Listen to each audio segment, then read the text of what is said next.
Welcome back to the deep dive. Thanks for joining us. Today, we're doing something a bit different, actually focusing in on just one day, September 12th, 2025. Our goal here is to unpack what our source material calls a quiet bloom. Mhm. We're looking at some astrological insights and a really relatable story, both from Tarot by High C. And just quickly, if you want to check out more from them, it's tarotbyhic.net. Okay, so the mission today: pull out the key insights about this specific day where this optimistic expansion apparently meets profound mental breakthroughs. Yeah, We want to understand how these energies could, genuinely shift your perspective on things that really matter to you right. permanently. And it's fascinating, isn't it? Because the source isn't just giving a weather report for the day. Yeah, It's more like a narrative roadmap right. for real personal growth, especially around things like, say, education or maybe travel, big ideas, Right. philosophical shifts. And the key seems to be communication and mental clarity. That's Yeah. the foundation. Okay, a roadmap. I like that. So let's get into it. September 12th, 2025. The source says it's a day unlike most. Starts with optimism, ends with breakthroughs that can permanently alter your perspective. It talks about windows of opportunity bursting open. What does that actually feel like, this optimistic expansion? Well, think of it like Yeah. um, your mental filters just get a bit wider for the day. You know how sometimes you immediately jump to no or that's too hard? Sure. This energy helps you bypass that. You can genuinely see different possibilities, new ways forward. It's not just feeling good. It's like your brain is actually working with more clarity. Okay. The source mentions excellent mental clarity and communication skills. Yeah. So that's perfect for, say, really getting stuck into studying or finally polishing that important piece of writing or maybe having that big conversation you've been avoiding. Right. The clarity helps you act. Exactly. It's about doing something with that clear thinking to build something lasting. So what's behind this? What are the specific astrological energies creating this foundation? The main player, the big one, is described as Sun plus Mercury sextile Jupiter. Now, for anyone who follows astrology, a sextile is generally a good thing. It's like an opportunity, a harmonious link. Okay. So you've got the Sun, your core self, your purpose, and Mercury, your mind, how you communicate, getting this really helpful boost from Jupiter. And Jupiter's all about expansion, wisdom, luck. Right. The big picture planet. Exactly. So when they connect like this, it just makes it easier to tap into that positive, expansive vibe. The source puts it really nicely. Head and heart agree. Oh, I like that. Yeah. It means your thoughts and your feelings, your logic and your intuition, they're kind of pulling together. And it also mentions recognition sneaks in and confidence blooms quietly. Quietly. So not like a big showy thing. No, not at all. It's more internal, like a little nod from the universe maybe. A Yeah. quiet sense of, yeah, I've got this, that grows from that inner alignment. The head and heart agree. That really paints a picture, doesn't it? Like less internal fighting, maybe, so your real intentions can come through more easily. Precisely. It translates into this really grounded but hopeful feeling. The source says, the mind becomes hopeful, seeing how ideals could manifest in reality. So it's practical optimism. Yes, that's a great way to put it. It's not just dreaming, it's seeing the steps. You can integrate that bigger vision into your day-to-day stuff. Your problem solving gets a boost because you're coming at it with like both clarity and openness. Makes sense. So yeah, the source flags it as a great day for wise choices, practical growth, and heartfelt communication, maybe handling family things, making an announcement, getting that proposal finished. You're lining up what's inside with what you're doing outside. It sounds like the kind of energy where big dreams feel less out there and more like something you can actually start building. Okay, so that's the foundation. But the energies shift through the day, right? What about the afternoon? Right, the afternoon adds a couple more layers. First up, there's the Taurus moon sextile Jupiter. So that takes Jupiter's expansion and kind of anchors it in Taurus energy. Which is more grounded, stable. Exactly. Earthy, practical. So this brings a feeling of quiet confidence, solid self-assurance, and maybe a natural leaning towards generosity, feeling secure enough to be open-hearted. Okay, grounded confidence. Nice. Then, following that, we get the Gemini moon sextile Neptune. Again, sextile, that helpful link. Here, it's the Gemini mind, logical, communicative, connecting smoothly with Neptune. And Neptune is more dreamy, intuitive. Yeah, intuition, creativity, inspiration, the subconscious. So this blend fosters this really interesting mix of like intuitive insight and creative thinking. Your rational mind gets access to deeper stuff, Hmm. Sort of primes the pump, really, prepares you for potentially bigger insights later on. It's like moving from practical confidence into more imaginative territory. That combination sounds potent, being sure-footed and open to creative ideas. Okay, so then the evening comes, and the source suggests this is where things get really interesting, potentially transformative. Yeah, this is where the intensity ramps up a bit. Two key alignments in the evening. First, Gemini moon conjunct Uranus. Conjunct means they're right together, fused. Uranus is the planet of, well, surprises. Uh-huh. Moments, breakthroughs. Exactly. Sudden insights, unexpected news. Maybe a total shift in how you're thinking about something. Yeah. That electric feeling where a problem just unlocks. Wow. Okay. But crucially, that's followed by Gemini moon trine Pluto. A trine is another really positive flowing aspect. And Pluto is deep. Transformation, psychology, power.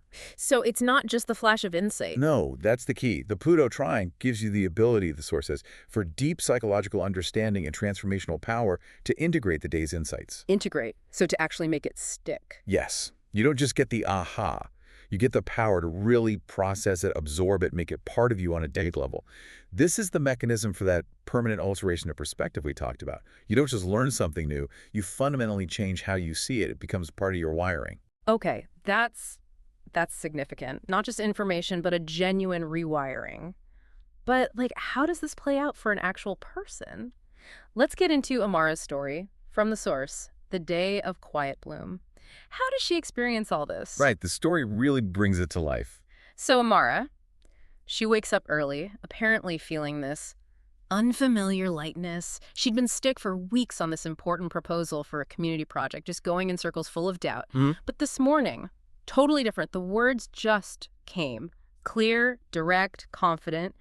The soul says the proposal, which had been kind of timid before, now had the weight of both her big vision and her practical know-how. And that maps perfectly onto that morning energy, doesn't it? The Sun plus Mercury sextile Jupiter. That lightness, that's the optimistic expansion. Her ability to write with both vision and practicality. See, head and heart agree. Exactly. She wasn't just hoping. She was seeing how to make it real. That clarity cut right through the usual doubt. It's practical growth, totally. Okay, then later that morning, her younger brother calls.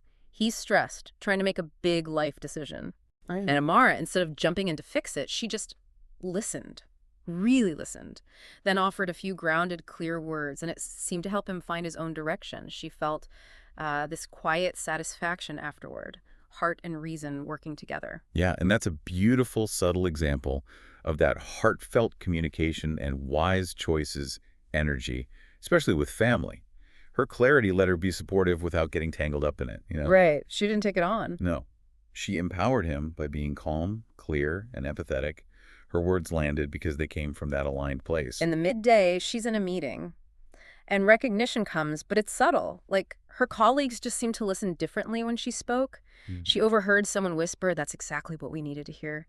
And that was enough. This source says this quiet confidence unfurled within her, like a flower opening, almost unnoticed. And there it is again. Recognition sneaks in. Confidence blooms quietly. It connects right back to that internal validation, boosted by that Taurus moon sextile Jupiter, giving her that grounded self-assurance.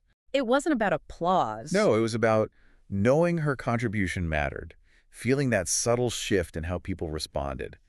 That quiet unfolding of confidence is really the essence of this quiet bloom, isn't it? It seems so. And through the afternoon and into the evening, things just kept clicking for her. Patterns emerged from chaos, a tricky family issue that had been dragging on for ages. It softened after one honest conversation. An idea that felt impossible suddenly seemed doable step by step. She felt guided by clarity in her choices. This raises that interesting question, doesn't it? How do these small, clear moments build up to something big and lasting? Yeah. Amara's afternoon really reflects that Gemini moon sextile Neptune, that intuitive understanding, seeing things creatively. Then as evening hits, you see the Gemini moon conjunct Uranus, those sudden insights, making patterns visible. And the Pluto part. And the Gemini moon trine Pluto, giving her that deep psychological understanding to actually process it all. She's not just seeing the steps, she's fundamentally shifting her relationship to the problems, making them manageable. Her perspective is clearer, deeper. It's like she's untangling things from the inside out. Exactly. It's a beautiful flow from insight to integration. So, by the end of the day, Amara reflects. And she realizes, outwardly, nothing huge happened. No promotion, no lottery win, no big drama. But Hmm. inwardly, she knew something had shifted. Permanently. Mind lighter, heart steadier, vision clearer. It was that internal shift we started with. Yes, and her big realization, according to the source, was seeing how ideals could take root in the soil of daily life. Mm. How dreams happen not in giant leaps, but through steady, wise choices, honest words, and open-hearted connection. Wow.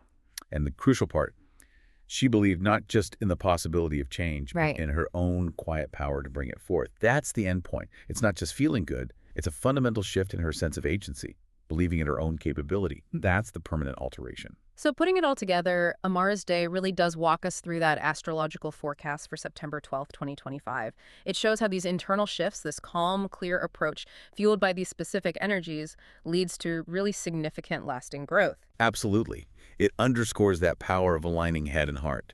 Amara's story shows that if you pay attention to the subtle cues, communicate clearly and kindly, make those conscious choices, you can genuinely build a different reality from the inside. It might not look dramatic from the outside. No, but the internal impact, that shift in perspective and personal power, is profound. It sticks. What a fascinating look at this quiet bloom. It really makes you think, doesn't it? That the biggest changes in our lives aren't always the loudest ones. They often happen quietly inside, but they're the ones that truly empower us. It definitely offers a different lens, I think. And it raises a question for all of us, maybe. How often do we miss those quiet blooms in our own lives because we're looking for the big fireworks? Mm. Those subtle shifts, those moments of clarity, the small wise choices. Are they actually the foundation for our biggest transformations? Are you listening when your head and heart agree, like Amaro finally did? That's a powerful thought to end on. Really makes you reflect. Well, thank you for joining us for this deep dive today. We hope it gives you something to consider. Keep an eye out for those quiet blooms in your own experience, those moments of clarity and quiet conviction. They might be more powerful than you think.